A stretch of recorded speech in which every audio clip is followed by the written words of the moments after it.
નમસ્કાર વિદ્યાર્થી મિત્રો, હું છું જયેશ પરમાર. આપનું સ્વાગત કરું છું બાયોલોજીના આ સેશનમાં. વિદ્યાર્થી મિત્રો, આજે આપણે ધોરણ 12 સાયન્સ બાયોલોજીમાં ચેપ્ટર 1 સજીવોમાં પ્રજનન જે છે એનો અભ્યાસ કરવાના છીએ. જોઈએ વિદ્યાર્થી મિત્રો, એમાં શું કીધું છે? બધા સજીવો ચોક્કસ સમય માટે જીવી શકે છે.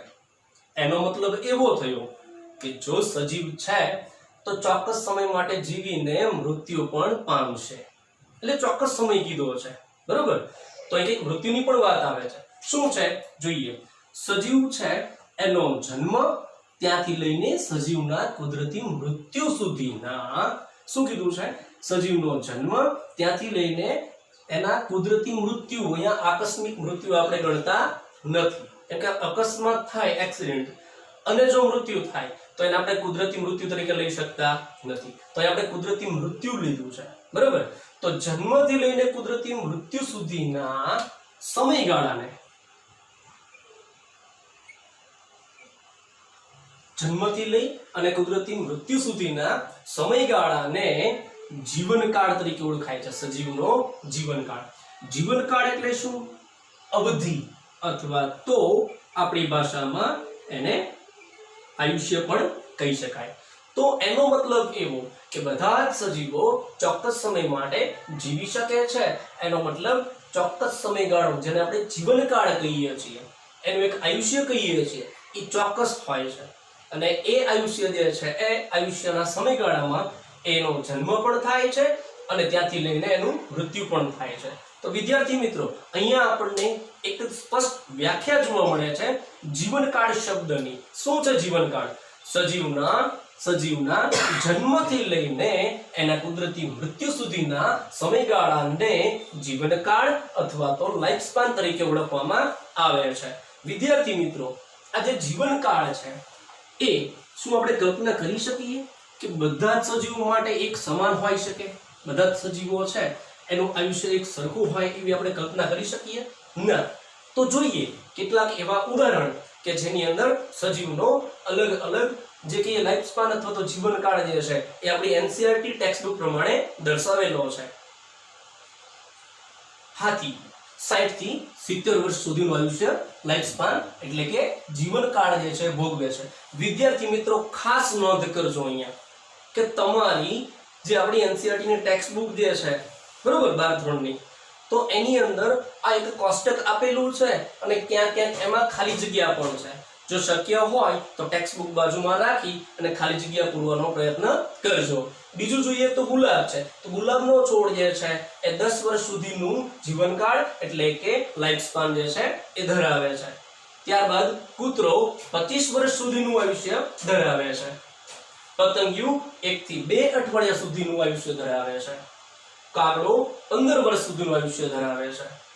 કીડ 25 વર્ષનું આયુષ્ય ધરાવે છે. ગાય એ પણ 25 વર્ષનું આયુષ્ય ધરાવે છે. પોપટ 140 વર્ષનું આયુષ્ય ધરાવે છે. મગરનો જીવનકાળ 60 વર્ષનો છે. ઘોડો 50 વર્ષ સુધીનો જીવનકાળ ધરાવે છે. ફળમાંથી 1 મહિના સુધીનું જીવનકાળ ધરાવે છે.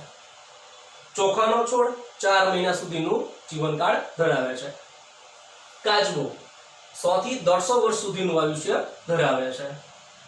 વડનું વૃક્ષ 200 થી 300 વર્ષ સુધીનું આયુષ્ય ધરાવે છે. વિદ્યાર્થી મિત્રો, અહીંયા જે આપણે માહિતી જોઈ જીવનકાળ, અવધિ જે છે, લાઈફ સ્પાન છે એના વિશેની, તો એમાં એ જોયું આપણે કે દરેક સજીવની આયુષ્ય અથવા તો જીવનકાળ એક સરખો જોવા મળતો નથી, અલગ અલગ છે, જુદો જુદો છે, બરોબર? તો અહીંયા જીવનકાળનો મતલબ શું કે દાખલા તરીકે ઘોડો 50 વર્ષનું આયુષ્ય ધરાવે છે, તો 50 વર્ષનો સમયગાળો જે છે ત્યાં સુધીમાં એ કુદરતી રીતે જન્મ પણ લે છે અને એ મૃત્યુ પણ પામે છે, બરોબર? તો એને જીવનકાળ તરીકે લઈ શકાય. પણ શું કહે છે જીવનકાળ માટે? જીવનકાળ કેટલાક દિવસનો ટૂંકો અથવા તો કેટલાક હજારો વર્ષ સુધીનો લાંબો પણ જોવા મળે છે. ફરી વખત જોઈએ શું કીધું છે કે જીવનકાળ કેટલાક દિવસનો ટૂંકો અથવા તો કેટલાક હજારો વર્ષો સુધીનો લાંબો જોવા મળે છે. આ વિદ્યાર્થી મિત્રો વિચારવા જેવું છે કે આગળ જે આપણે ઉદાહરણ જોયા ને એ ઉદાહરણમાં ક્યાંક ક્યાંક ફળમાંથી છે તો એ 1 મહિના સુધીનું આયુષ્ય ધરાવે. પતંગિયું છે 1 થી 2 અઠવાડિયાનું આયુષ્ય ધરાવે છે. અને વડનું વૃક્ષ છે 200 થી 300 વર્ષ સુધીનું આયુષ્ય ધરાવે છે.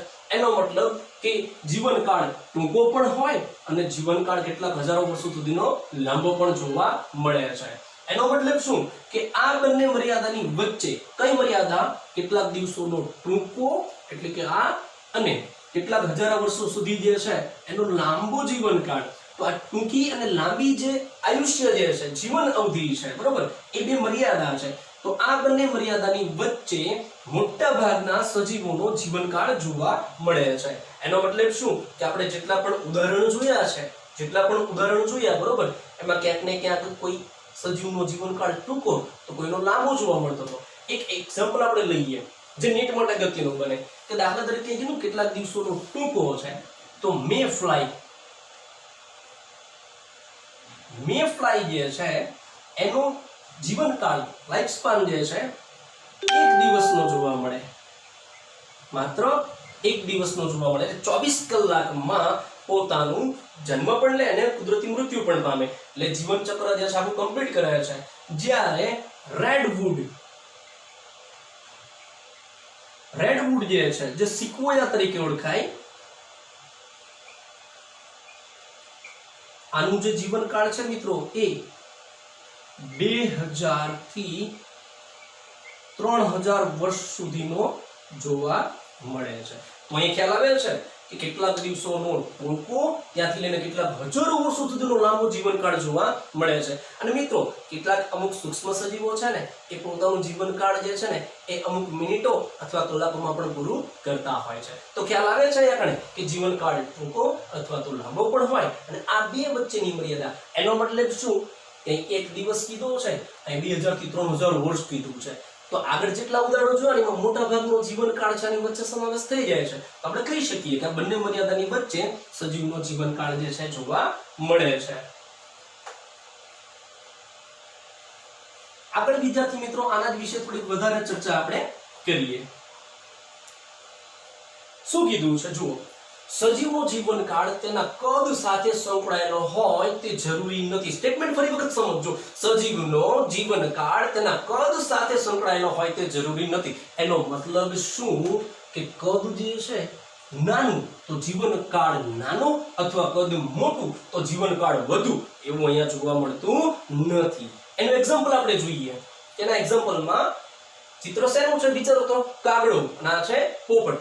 તો પોપટ અને કાગડો જે છે આ બંનેનું ઉદાહરણ આપણે લઈ શકીએ. શું કીધું છે કે જીવનકાળ જે છે એને કદ સાથે સંકળાયેલો હોય તે જરૂરી નથી. અહીં શું છે? પોપટ અને કાગડો જે છે આ બંને જે છે એનું કદ જે છે જોવા જાવ તો આમ સરેરાશ સામાન્યતઃ સમાન દેખાઈ આવે છે.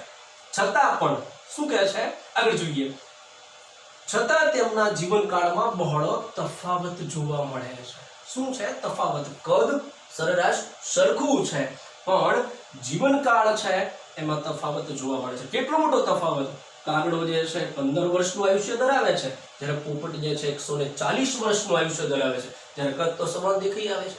આવું જ ઉદાહરણ બીજું લેવું હોય ને વિદ્યાર્થી મિત્રો, બરોબર, તો હાથી આપણે જે લઈએ એક્ઝામ્પલ, તો 60 થી 70 વર્ષ સુધીનું આયુષ્ય એનું જે છે. હવે એનું કદ તો તમે જુઓ વિશાળકાળ કહી શકાય. એની સરખામણીમાં જે છે કદની સામ્યતા આપણે લઈએ કદની બાબતમાં તો કાચબો જે છે એનું કદ જે જોતા તમે જો હાથી કરતા તો ઘણું નાનું કદ કહેવાય પણ એનું આયુષ્ય જે છે એ 100 થી 150 વર્ષ સુધીનું જોવા મળે. અહીં સ્પષ્ટીકરણ એ વાતનું થઈ શકે છે વિદ્યાર્થી મિત્રો, તમે સમજી પણ શકો છો કે જીવનકાળને કદ સાથે લેવા દેવા નથી, એની સાથે સંકળાયેલો હોય એવું જરૂરી નથી, બરોબર.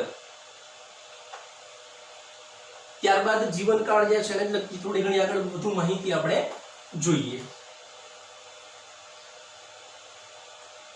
શું કીધું છે? બીજું એક્ઝામ્પલ છે કે તેવી જ રીતે પીપળાના વૃક્ષ જે છે એની સાપેક્ષે કેરીના વૃક્ષનો જીવનકાળ ઘણો ટૂંકો જોવા મળે છે. એઝ એન એવરેજ જોવા જાવ તો પીપળો અને કેરીનું વૃક્ષ જે છે બહુ ઝાઝો ડિફરન્સ નથી. ખ્યાલ આવે છે કે પીપળાનું વૃક્ષ મહાકાય બહુ મોટું હોય ને કેરીનું વૃક્ષ સાવ નાનું હોય. એકંદરે સમાનતા જોવા એ બે વચ્ચે જીવનકાળમાં ઘણી બધી જે છે એ અસમાનતા જોવા મળે છે. તો એ ઉદાહરણ પણ આપણે અહીંયા લઈ શકીએ છીએ. કદ સાથે જીવનકાળ જે છે એ સંકળાયેલો હોય તે જરૂરી નથી. આગળ જોઈએ શું કીધું છે. સજીવનો જીવનકાળ ભલે ગમે તે હોય, એટલે કે 1 દિવસનો હોય તો પણ ભલે, મિનિટનો હોય તો પણ ભલે, કલાકનો હોય તો પણ ભલે, અને હજારો વર્ષો સુધીનો હોય ને તો પણ ભલે. શું કીધું છે? સજીવનો જીવનકાળ ભલે ગમે તે હોય, પરંતુ દરેક વ્યક્તિગત સજીવનું મૃત્યુ નિશ્ચિત છે. શું કીધું છે? મૃત્યુ નિશ્ચિત છે. એનો મતલબ શું કે ભાઈ સર્જન છે તો અંત પણ નક્કી છે. બરાબર, શરૂઆત છે તેનો અંત પણ છે, એટલે એનું મૃત્યુ તો નક્કી હોય. અહીં શું કીધું છે એમાં? એટલે કે એક કોષીય સજીવ સિવાય કોઈ પણ સજીવ અમર નથી. તો અહીં શું સમજી શકાય કે આ એક કોષીય સજીવ છે મિત્રો, એને અપવાદ ગણેલો છે. શું કીધું છે? સજીવનો જીવનકાળ ભલે ગમે તે હોય, પરંતુ દરેક વ્યક્તિગત સજીવ છે એનું મૃત્યુ નિશ્ચિત છે. એટલે કે એક કોષી સજીવ સિવાયના કોઈ પણ સજીવ અમર નથી. તો એવું કહી શકાય કે વ્યક્તિગત સજીવ દરેકનું મૃત્યુ નિશ્ચિત છે. અપવાદરૂપ એક કોષીય સજીવ અપવાદ કાઢી નાખવાનો કે એનું કુદરતી મૃત્યુ નથી. તો સાહજિક રીતે આપણને પ્રશ્ન થાય કે સાહેબ આવું શા માટે હોઈ શકે? તો ચલો એક ઉદાહરણ દ્વારા સમજીએ કે શા માટે એક કોષીય સજીવનું કુદરતી મૃત્યુ હોતું નથી. એક ઉદાહરણ દ્વારા આપણે એને સમજવા માટે પ્રયત્ન કરીએ. તો સાહજિક આપણને પ્રશ્ન શું થાય મનમાં કે આપણે શા માટે કહી શકીએ કે એક કોષીય સજીવોમાં કુદરતી મૃત્યુ નથી? ચાલો જોઈએ એ બાબતને એક ઉદાહરણ દ્વારા. વિદ્યાર્થી મિત્રો, તમારી સમક્ષ એક ચિત્ર, એક સ્લાઇડ છે, બરોબર? તો એની અંદર તમે જુઓ કે અહીંયા એક કોષીય સજીવ છે, એને આપણે લીધું છે. તો અહીંયા આપણે એને માતૃકોષ તરીકે લઈએ. અહીંયા આપણે એને માતૃકોષ તરીકે નોટિફાઈડ કરીએ, બરોબર? ત્યારબાદ એ ક્રમિક રીતે કોષ જે છે એનું કોષ કેન્દ્ર વિભાજિત થાય છે, એટલે અહીં આ અવસ્થામાં પહોંચી જાય છે. એનો મતલબ હવે આ અવસ્થા નથી, કોષ આ અવસ્થામાં છે. હજી એ કોષ આગળ તરફ એક અન્ય અવસ્થામાં પહોંચે છે, બરોબર? જેમાં કોષરસ પણ વિભાજન થવાની શરૂઆત થાય અને અંતે આ કોષ છે એ 2 કોષની અંદર વિભાજિત થાય છે. હવે જે 2 કોષ બને છે એને શું કહી શકાય? સજીવ સંતતિ. શું કહી શકાય? સજીવ સંતતિ. એનો મતલબ માતૃકોષ છે એ સજીવ સંતતિ એટલે કે બાળકોષ જે છે એમાં વિભાજન પામે છે, બરોબર? હવે અહીંયા જો એક વસ્તુ સમજો મિત્રો કે અગત્યનું શું છે આપણા માટે. તો દાખલા તરીકે આ માતૃકોષ છે એને આપણે 100% લઈએ એને કદની સાપેક્ષે, અથવા તેનું અસ્તિત્વ છે એમાં 100% અસ્તિત્વ ધરાવે છે, જીવન જીવે છે, બરોબર? હવે આગળ જતા એ જોઈએ કે દાખલા તરીકે આ 2 બાળકોષ બને છે, એમાં આને A બાળકોષ કહીએ અને B બાળકોષ કહીએ, બરોબર? તો હવે શું થઈ રહ્યું છે? અહીંથી આ માતૃકોષનું સ્વરૂપ લઈને અહીં સુધી પહોંચે છે, એ ફાઇનલ છે. તો એવું કહી શકાય કે આ માતૃકોષ છે 50% પોતાનું જીવન હવે એ બાળકોષ તરીકે જીવે છે અને 50% પોતાનું જીવન જે છે એ હવે બી બાળકોષ તરીકે જીવે છે. એનો મતલબ એ નાશ ક્યાં પામે છે? તો માત્ર પોતાની બાળ સંતતિમાં રૂપાંતર થાય છે, એવું કહી શકાય.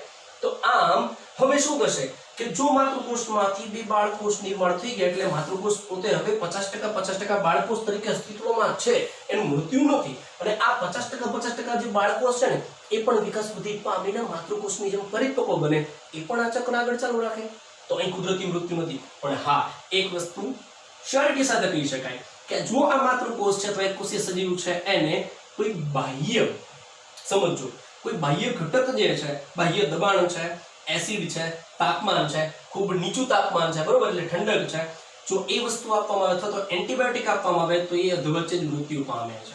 તો અહીં મૃત્યુ પામશે, અહીંયા આગળ સંતતિ જોવા મળશે નહીં. પણ મિત્રો એને આપણે છે ને કુદરતી મૃત્યુ લઈ શકતા નથી. એને કુદરતી મૃત્યુ તરીકે ના લઈ શકાય. તો આપણે જે જીવનકાળની વ્યાખ્યા કરીએ શું છે? જન્મથી લઈને કુદરતી મૃત્યુ સુધીની. એ કુદરતી મૃત્યુ તો છે ને, એટલા માટે જો કુદરતી મૃત્યુ હોય તો જ આપણે જે છે એ કહી શકાય મૃત્યુ નિશ્ચિત છે. પણ આ તો આકસ્મિક થાય છે, એટલા માટે જીવનકાળમાં કુદરતી મૃત્યુ હોય, અહીં કુદરતી મૃત્યુ નથી, એટલા માટે કહી શકીએ કે એક કોષીય સજીવ છે એ અમર છે. એટલે કે એના અપવાદમાં એને બાદ કરીએ તો બાકી કોઈ સજીવ છે એ અમર હોતા નથી, એટલે આનું કુદરતી મૃત્યુ હોતું નથી. આશા રાખું છું કે તમને ખ્યાલ આવતો હશે આ પ્રેઝન્ટેશનમાં અને મજા પણ આવતી હશે. થોડુંક આગળ વધારે વિશેષ ચર્ચા કરીએ મિત્રો આપણે.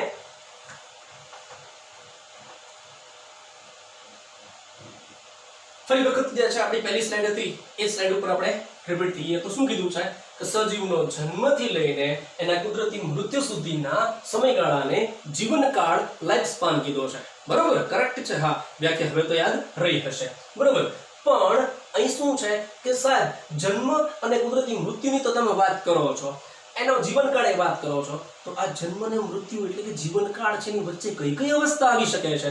જોઈએ મિત્રો, અહીંયા એ અવસ્થા મેં દર્શાવી છે કે જન્મથી લઈને કુદરતી મૃત્યુ સુધીના જીવનકાળની વચ્ચે કઈ કઈ અવસ્થા આવે છે? તો સજીવ જન્મ લે છે, ત્યારબાદ જે છે એ વૃદ્ધિ પામે છે, વિકાસ સાધે છે,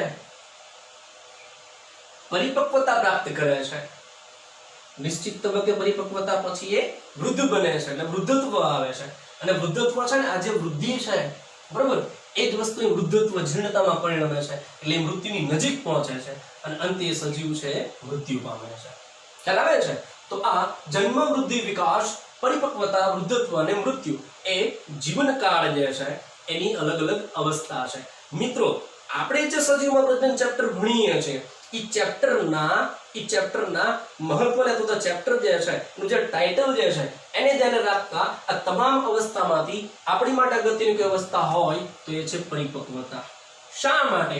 પરિપક્વતા એક એવી અવસ્થા છે જીવનકાળની, ખાસ યાદ રાખજો, પરિપક્વતા સજીવના જીવનની એક એવી અવસ્થા છે કે જ્યારે સજીવ પરિપક્વ બને ત્યારે એક ક્ષમતા પ્રાપ્ત કરે છે અને એ ક્ષમતામાં સજીવ પોતે પોતાના જેવી નવી સંતતિનું સર્જન કરે છે, નવી સંતતિ જે છે એનું નિર્માણ કરે છે. તો સજીવમાંથી એના જેવી જ નવી સંતતિ બનવાની જે ક્રિયા છે, જે પદ્ધતિ જે છે બરોબર, એને પ્રજનન તરીકે ઓળખવામાં આવે છે. શું કહી શકાય? પ્રજનન, જે આપણું ટાઇટલ છે બરોબર ચેપ્ટરનું. તો પ્રજનન એટલે શું? સજીવ પોતાના જેવી નવી સંતતિ નિર્માણ કરવાની પ્રક્રિયા છે એને પ્રજનન તરીકે ઓળખવામાં આવે છે. ખ્યાલ આવે છે? તો આ રીતે જે છે જન્મથી લઈને કુદરતી મૃત્યુ સુધીની અલગ અલગ અવસ્થામાં સજીવ પરિપક્વ બને, પરિપક્વતાએ સજીવ પોતાના જેવી નવી સંતતિનું સર્જન કરે છે અને આ સર્જન કરવાની ક્ષમતા જે છે એ પરિપક્વતા ક્ષમતા છે અને એને આપણે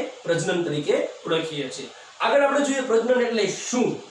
ખ્યાલ આવે છે? પ્રજનન એટલે શું? તો હવે આપણું ફોકસ જાય છે પ્રજનન ઉપર. આપણે ચેપ્ટરના ટાઇટલમાં હવે ધીમે ધીમે અંદર ઊંડા ઉતરી રહ્યા છીએ બરોબર. તો જોઈએ પ્રજનન શું છે, એના પ્રકાર કેવા છે, કઈ કઈ પદ્ધતિ જે છે એમાં વહેંચાયેલું છે, ક્યાં ક્યાં સજીવમાં જોવામાં આવે છે, એ બાબતનો આપણે અભ્યાસ કરવાનો છે બરોબર. જોઈએ આગળ શું કીધું છે પ્રજનન જે છે એની વિશેષતા, પ્રજનન શું છે અથવા તો એની બેઝિક માહિતી શું છે. પ્રજનન એક જૈવિક પ્રક્રિયા છે. ધ્યાનથી સાંભળજો. પ્રજનન એક જૈવિક પ્રક્રિયા છે કે જેમાં સજીવ પોતાના જેવી નવી સંતતિ ઉત્પન્ન કરે છે. શું કરે છે? નવી સંતતિ ઉત્પન્ન કરે છે. ત્યારબાદ શું થાય? તો નવી જે સંતતિ છે, આ પહેલું સ્ટેટમેન્ટ છે. બીજું સ્ટેટમેન્ટ, આ નવી જે ઉત્પન્ન થયેલી સંતતિ છે તો એ સંતતિ વૃદ્ધિ પામે, પરિપક્વ બને અને એ પણ નવી સંતતિ ઉત્પન્ન કરે છે. એનો મતલબ એક સજીવ નવી સંતતિ બનાવે, એ સંતતિ પરિપક્વતા પ્રાપ્ત કરીને એ પણ એની નવી સંતતિ બનાવે છે બરોબર. અને આમ ત્રીજું સ્ટેટમેન્ટ, આમ જન્મ, વૃદ્ધિ અને મૃત્યુ જે છે એનું ચક્ર ચાલ્યા કરે છે. એનો મતલબ શું? સમજો ધ્યાનથી. સજીવ એની નવી સંતતિ અને પરિપક્વતાએ એ પણ નવી સંતતિ નું નિર્માણ કરે. એનો મતલબ શું? કે આ જે છે એક પેઢી છે, આ જે છે બીજી પેઢી છે બરોબર, ત્યાંથી લઈને આ ત્રીજી પેઢી. આમ પેઢી દર પેઢી જન્મ, વૃદ્ધિ અને મૃત્યુ જે છે એનું ચક્ર ચાલ્યા કરે છે. ખ્યાલ આવે છે બરોબર. તો મહત્વની બાબત શું છે કે પ્રજનન એક પ્રક્રિયા છે. હવે અહીંયા કણે એક વસ્તુ શું વિદ્યાર્થી મિત્રો સમજવા છે, સમજો કે પ્રજનન છે એનું મહત્વ સમજવા માટે છે ને ક્યારેક એવું હોય આપણે કોઈ વસ્તુનું મહત્વ સમજવું હોય ને એની હાજરીમાં મહત્વ ના સમજાય. તમે કલ્પના કરો કે કદાચ માનો કે પ્રજનનની પ્રક્રિયા નથી થતી. સમજો હું શું કહેવા માંગુ છું તમને કે આપણે જે જોયું ને જીવનકાળ બરોબર, એ જીવનકાળ દાખલા તરીકે સમજો કે ઘોડો જે છે એનું આપણે ઉદાહરણ લઈએ. ઘોડો જે છે એનો જીવનકાળ જે છે એ 50 વર્ષનો છે બરોબર. તો એનું આપણે એક ઉદાહરણ લઈએ. તો માનો ઘોડો જે છે એની જીવનની જે અવસ્થાઓ છે એમાંથી પરિપક્વતા એ પ્રજનન નથી કરતો. એ પ્રજનન નથી કરતો તો નવી સંતતિ બનાવતો નથી, તો એનો મતલબ એની નવી પેઢીનું નિર્માણ થશે નહીં. ધ્યાનથી સમજો શું કહું છું. હવે એનું આયુષ્ય 50 વર્ષનું છે. આજથી કદાચ તમે કલ્પના કરો તો એવું થશે કે જો એ ઘોડો આજથી એ ઘોડાનો જન્મ થયો હોય, ધીમે ધીમે વિકાસ વૃદ્ધિ પામે, 50 વર્ષ સુધી જે છે એ પહોંચે, એનું કુદરતી મૃત્યુ થશે. બરોબર. પણ જો એ 50 વર્ષના જીવનકાળમાં એને સંતતિ નિર્માણ નથી કરી, એટલે કે પ્રજનન નથી કર્યું, તો એ ઘોડાનું અસ્તિત્વ નહીં રહે. અને કદાચ 50 વર્ષ પછી આપણે માત્ર હમણાં સ્લાઇડ જોઈ ને એમ ચિત્રમાં જ આપણે જોશું કે ભાઈ આ રીતે ઘોડો જે છે એનું અસ્તિત્વ રહેતું નથી. એનો મતલબ પેઢી દર પેઢી પ્રજનન છે ને અસ્તિત્વ ટકાવી રાખવા માટે મહત્વનું છે. ખ્યાલ આવે છે? જોઈએ આગળ. જો સ્ટેટમેન્ટ પણ એ જ આવે છે, પ્રજનનથી જાતિઓ પેઢી દર પેઢી સાતત્ય જાળવવા સમર્થ બને છે. ઘોડાનું ઉદાહરણ આપણે જોયું ને, સાતત્ય એટલે એનું અસ્તિત્વ જે છે એ ટકાવી રાખવું હોય તો પ્રજનન અગત્યની ઘટના બને છે. આગળ જોઈએ મિત્રો, શું કહે છે કે પ્રજનનની બાબત આપણે કહીએ છીએ તો સજીવ વિશ્વમાં ખૂબ જ વિવિધતા જોવા મળે છે. એનો મતલબ શું? કોઈ સૂક્ષ્મ સજીવ છે, તો કોઈ વનસ્પતિ છે, કોઈ બેક્ટેરિયા છે, કોઈ ઉચ્ચ કક્ષાની વનસ્પતિ છે, કોઈ નિમ્ન કક્ષાની વનસ્પતિ છે, કોઈ ઉંદર જેવું નાનું કદ ધરાવતું પ્રાણી છે, તો કોઈ હાથી જેવું મહાકાય વિશાળ કદ ધરાવતું પ્રાણી છે. એનો મતલબ સજીવ વિશ્વમાં ખૂબ વિવિધતા જોવા મળે છે. તેમાંના દરેક સજીવે બહુગુણિત થવા, શું કરવા? બહુગુણિત એટલે પોતાની સંખ્યામાં વધારો કરવા અને સંતતિ ઉત્પન્ન કરવા માટે પોતાની આગવી ક્રિયાવિધિ વિકસિત કરી છે. એનો મતલબ ધીમે ધીમે ઉદ્વિકાસ ને ઉત્ક્રાંતિના ચેપ્ટર આપણે આગળ ભણવાના છે. બરોબર? એમાં થોડું વધારે ડિટેલમાં જોઈશું. તો શું થાય છે કે વાતાવરણ જે છે, પર્યાવરણ છે, જેમાં એ પોતે વસવાટ કરે છે, એમાં એ અનુકૂલિત થાય છે. શેના માટે? સંખ્યા વધારવા માટે અને નવી સંતતિ ઉત્પન્ન કરવા માટે. બરોબર? તો એ જે છે એ પણ એ સજીવ વિશ્વ જે છે એની વિવિધતા જે છે એમાં શું કીધું છે, એની અલગ અલગ ક્રિયાવિધિ છે વિકસિત કરે છે સજીવો. શેના માટે? સંતતિ નિર્માણ માટે અને પોતાની સંખ્યામાં વધારો કરવા માટે. પણ એ એવું મોટું વિવિધતા ધરાવતું સજીવ વિશ્વ છે, તો એ સજીવો કઈ રીતે પ્રજનન કરે છે? તેના માટે જવાબદાર શું હોય છે કે પર્યાવરણમાંથી? જોઈએ. પહેલું, તેનું નિવાસ સ્થાન, જે તે સજીવ વ્યક્તિગત સજીવ છે એનું નિવાસ સ્થાન, એનો વસવાટ. બીજું, આંતરિક દેહધર્મ ક્રિયા જે છે અને અન્ય પરિબળો સામૂહિક રીતે જવાબદાર છે. આ અન્ય પરિબળો કયા હોઈ શકે? તો એ ખોરાક મેળવવો છે, એટલે ખોરાકની પ્રાપ્તિ, પછી ભક્ષક પ્રાણીથી રક્ષણ મેળવવું છે, વાતાવરણમાં અનુકૂલિત થવું છે, વગેરે જેવી બાબતો છે અને અન્ય પરિબળોમાં સમાવી શકાય છે. તો આમ એનું નિવાસસ્થાન, આંતરિક દેહધર્મ ક્રિયા અને અન્ય પરિબળો જે છે એ સામૂહિક રીતે જવાબદાર છે. શેના માટે? સજીવ પ્રજનન કઈ રીતે કરે છે એના માટે. બરોબર? આગળ જોઈએ. હવે શું કીધું છે પ્રજનનની બાબતમાં? પ્રજનનની ક્રિયામાં એક સજીવ અથવા તો બે સજીવ ભાગ લે છે. ફરી વખત, પ્રજનનની ક્રિયામાં એક સજીવ અથવા તો બે સજીવ ભાગ લે છે, જેના આધારે પ્રજનનના બે પ્રકાર પાડવામાં આવે છે. કેટલા? બે પ્રકાર જોવા મળે છે. બરોબર? એમાં આ છે એનો પહેલો પ્રકાર અને આ છે એનો બીજો પ્રકાર. તે પ્રકાર શું છે? જો પ્રજનનની બાબતમાં કીધું છે, જ્યારે એક જ પિતૃમાંથી જન્યુઓના નિર્માણ કે નિર્માણ થયા વગર જો સંતતિનું સર્જન થાય તો તેને અલિંગી પ્રજનન કહે છે. ફરી વખત, જ્યારે એક જ પિતૃમાંથી જન્યુઓના નિર્માણ કે નિર્માણ થયા વગર સંતતિનું સર્જન થાય તો તેને અલિંગી પ્રજનન કહે છે. જ્યારે પ્રજનનની ક્રિયામાં બે પિતૃ ભાગ લેતા હોય, એટલે શું કીધું? જ્યારે બે પિતૃ વિરુદ્ધ જાતિના પ્રજનનની ક્રિયામાં ભાગ લેતા હોય, બે પિતૃ, બરોબર, તથા નર અને માદા જન્યુઓનું જોડાણ થતું હોય, એનો મતલબ જન્યુજનક અવસ્થાએ જન્યુઓનું નિર્માણ થાય અને એનું જોડાણ થાય, અને જોડાણ થાય તેને જન્યુ યુગ્મન કહેવાય, જે આગળના ચેપ્ટરમાં આપણે ભણવાના છીએ. બરોબર? તો એનું જન્યુનું જોડાણ થતું હોય તો તેને શું કહેવાય? લિંગી પ્રજનન તરીકે ઓળખાય છે. તો એ સંતતિનું નિર્માણ કેવી રીતે થાય છે? તો અહીંયા સંતતિના નિર્માણ માટે એક જ પિતૃ જવાબદાર છે, જ્યારે અહીંયા સંતતિના નિર્માણ માટે બે પિતૃની જરૂર પડે છે. એટલા માટે આને લિંગી પ્રજનન અને આને અલિંગી પ્રજનન તરીકે ઓળખવામાં આવે છે. તો એ પ્રજનન છે એના બે પ્રકાર જોવા મળે છે. બરોબર વિદ્યાર્થી મિત્રો? તો મિત્રો, આજના આ સેશનમાં આપણે સજીવોમાં પ્રજનન છે એના સંદર્ભમાં સજીવનો જીવનકાળ, અલગ અલગ સજીવ છે એના જીવનકાળની સમાનતા કમ્પેરિઝન કરીને થોડોક સમજવાનો પ્રયત્ન કર્યો, જેના આધારે આપણને ખબર પડી કે જીવનકાળ ટૂંકો પણ હોઈ શકે અને લાંબો પણ હોઈ શકે, અને એની બેની વચ્ચેની મર્યાદામાં મોટાભાગના સજીવો પોતાનું જીવનકાળ ધરાવતા હોય છે, બરોબર. અને ત્યારબાદ જે છે એ જીવનકાળની અલગ અલગ અવસ્થા જોઈ, અને એ અવસ્થા પૈકીની એક અવસ્થા કરતાની કઈ પરિપક્વતા. અને આ પરિપક્વતા જે છે એમાં સજીવ પોતાની નવી સંતતિનું નિર્માણ કરે છે, અને આ નિર્માણ કરવાની આખી પદ્ધતિ જે છે તો પ્રક્રિયા છે એને શું કીધું છે? પ્રજનન. પ્રજનન શું છે? એવી જૈવિક પ્રક્રિયા છે કે જેમાં સજીવ પોતાના જેવી નવી સંતતિનું નિર્માણ કરે છે. નિર્માણ થયેલી સંતતિ પણ વૃદ્ધિ, વિકાસ પામી, પરિપક્વ બની એ પણ નવી સંતતિ બનાવે છે. આમ જન્મ, વૃદ્ધિ અને મૃત્યુ છે નું ચક્ર સતત ચાલ્યા કરે છે.